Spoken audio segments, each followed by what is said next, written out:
Hey. Hello. We have some housekeeping to do. Yeah, looks like some stuff came up after all. Yeah. So the first is easy. We said we would check this box again in Heroku when we were done. Straightforward. So what this does, if you don't remember, is it only deploys to Heroku if all Travis tests pass. Yeah. Yes. That's a good idea, frankly.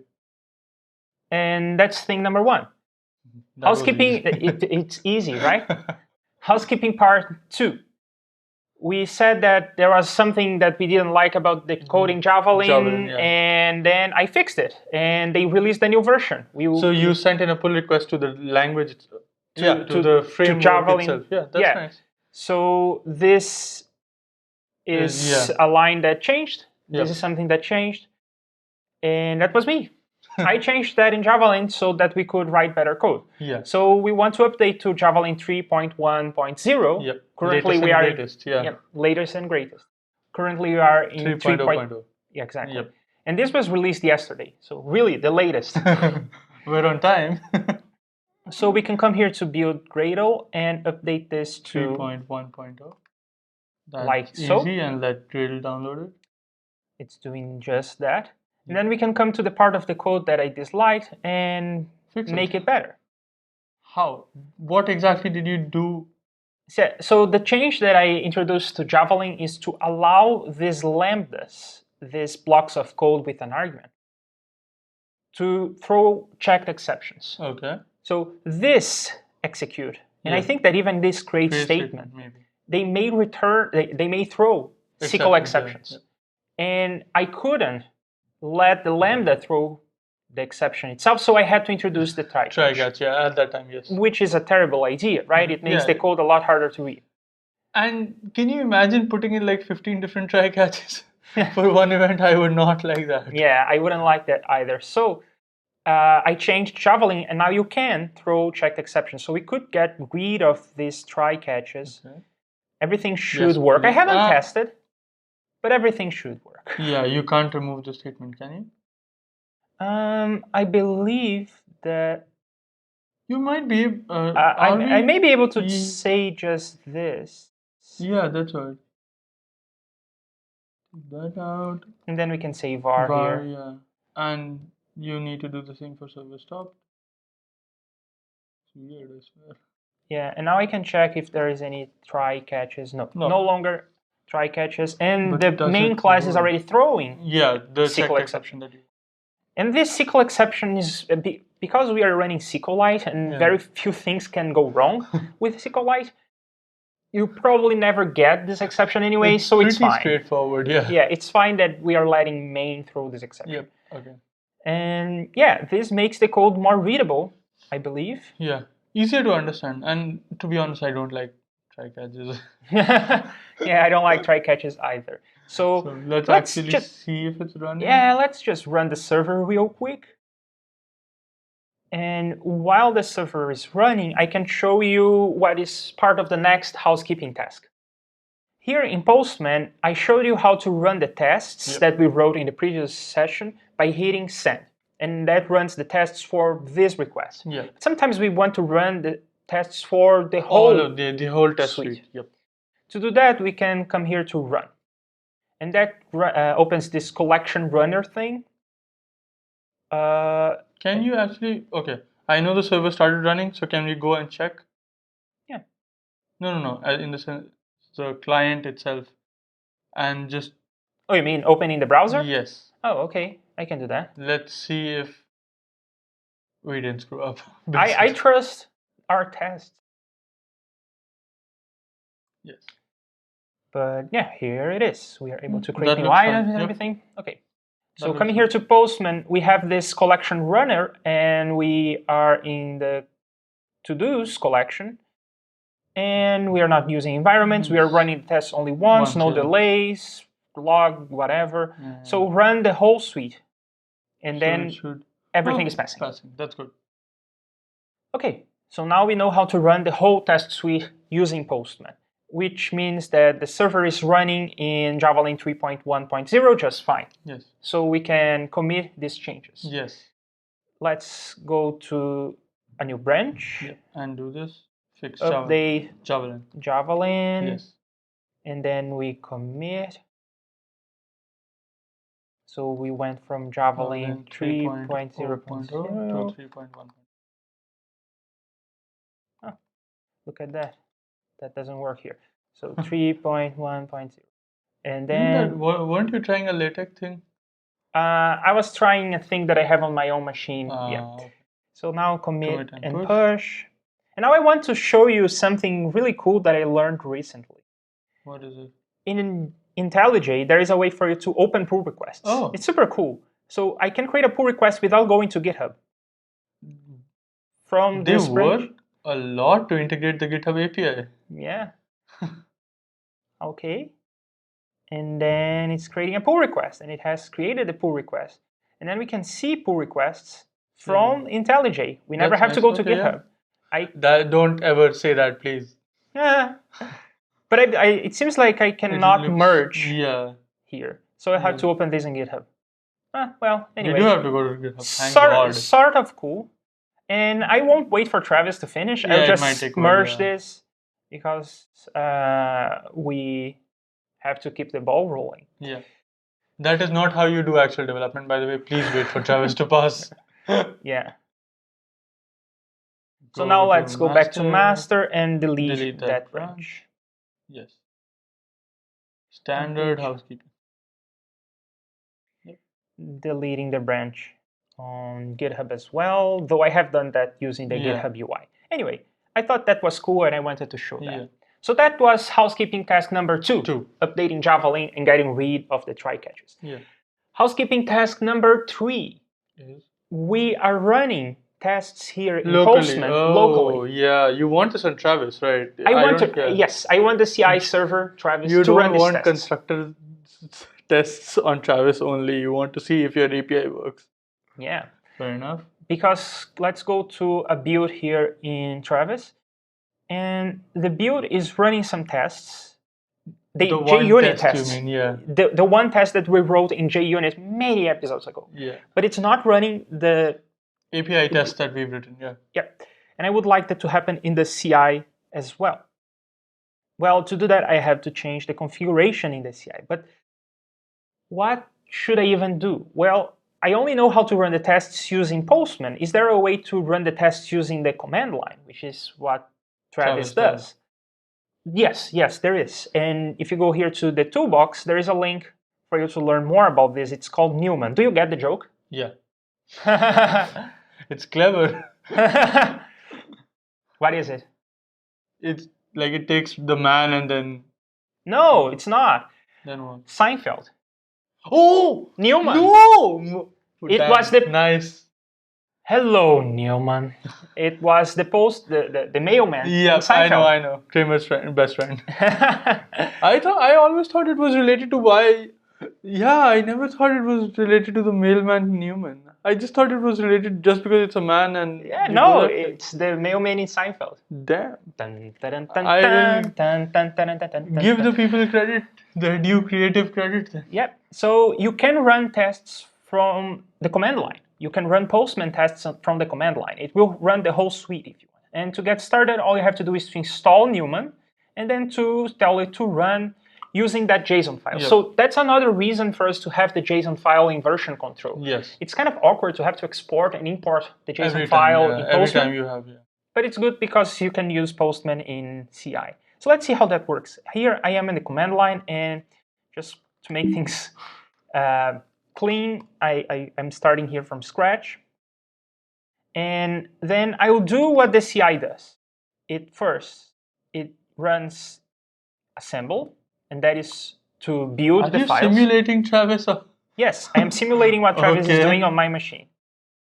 And then it is running Gradle. Yeah, you can go now. Check runs the tests. That is all good. And then that's it for Travis. Yep. But I also wanted to run Newman, run documentation. And the collection. The collection. And then this will run... Isn't there a Newman run all kind of thing?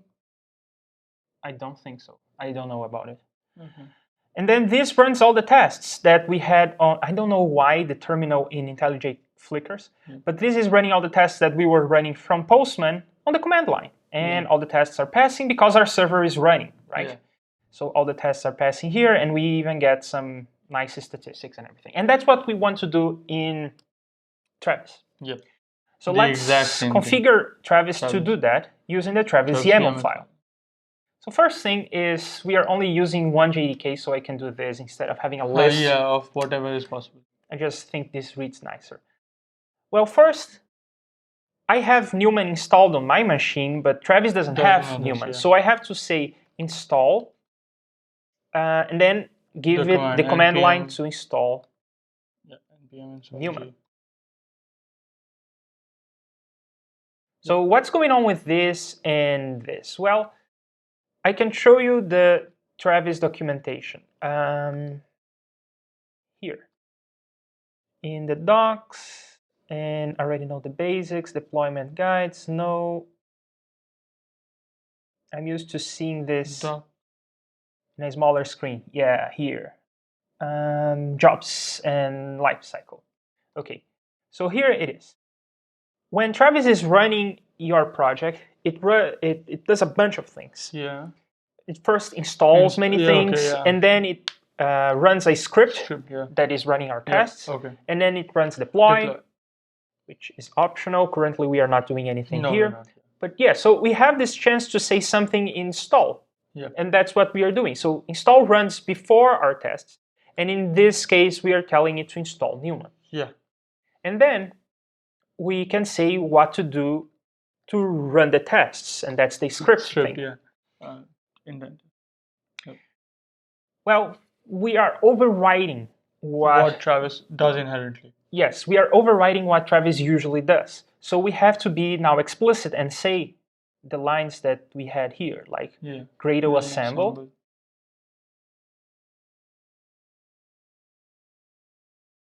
And then we had Gradle check. And now we recreated explicitly what the CI was doing implicitly. Yep. Because it figured that it was a Java project using Gradle because there was a build.gradle file. Yes. So it was doing this automatically. Now I'm telling it to do it. And then we have to run Newman. So we say Newman or just copy the command, I think, it's a better idea. So we can say Newman run blah, blah, blah. Okay. But there's a problem with this, and I would like to show you the problem in Travis, but that would take some time. No, not really. It might take like 2 minutes. Yeah, so I can simulate the problem locally, okay? Okay, that's so better. This is the situation in Travis. The server is not running in Travis. So if I try to run the tests, they will fail because there is no server to run the tests against. Okay. So the assertions are all failing. Yeah. So, I have to start the server, and luckily we have a task to do just that. Gradle w run, and then run the tests. Okay. And I think it's good measure to also stop the server. Yeah. You don't want a port being occupied and just running tests on it. But look at this command the way I just wrote. There is a problem with it. The command is saying run the server and then run the tests. Yeah. There is a problem. So I'll run this locally. Oh, you need delays. Server will start after tests start executing. More or less, yeah. So what is happening is the server started, and then the thing is just waiting for the server to end to begin the next command. So the test will only run when I stop the server. Okay. Not a good idea.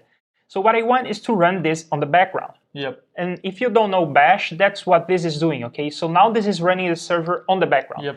So let's run this at least this part on the command line and see what it does.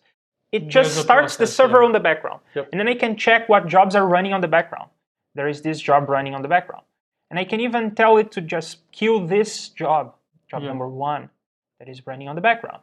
And I can see the list of jobs. It should have gone away, but apparently it isn't going away. Maybe if we really tell it to stop. Okay, now it stopped. So the -9 says, force, really kill it. Don't care.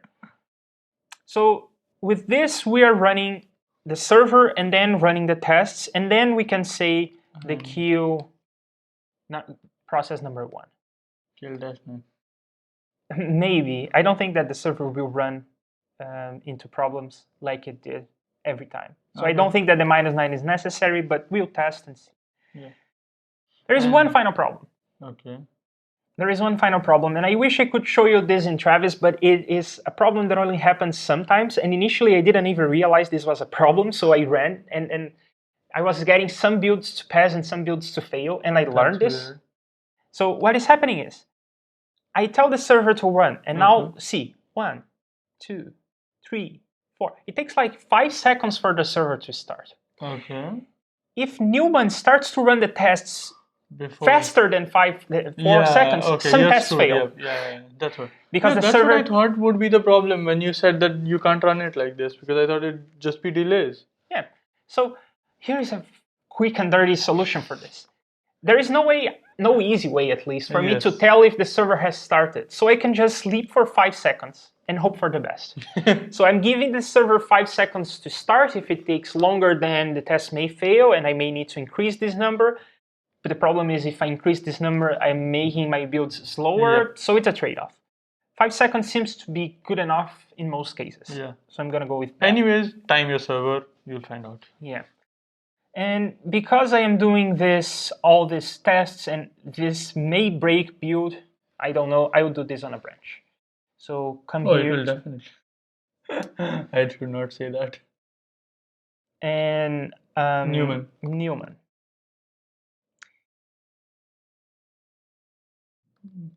I think I'll go rewatch Seinfeld. I mean, if you are okay with sexism and there was a lot wrong with the show. There was a lot wrong with the show, but it was still funny though. Yeah, I liked it. Yeah. There's a shit ton wrong with the show. Oh God. No, that's old. Yeah, that's you need to... another thing. Coming back here to branches, Newman. Yeah. All right, that one. So this may take a while to run, but I think that it will be fine. Especially because if you come here, you're going to see that I tested this already before we started recording, because that was crafty. Yeah, Newman can be finicky sometimes. So integration testing, yeah, it passed. 3 days ago, it passed. Wait, integration testing was when we were doing. Was it? Yes, that is not the branch for sure. I can guarantee. So maybe it is gone. I don't know. That's odd though. Like I thought they kept track of everything. Like absolutely everything. Like you could screw up wonders of the world and they'd keep track. Yeah, it's kind of hard to delete things from Travis. The only thing I know how to delete is the log, the build log. I mean, I can show you that while the thing is saying it's running. So here I can see a log of the build that passed previously, and I can remove the log easily.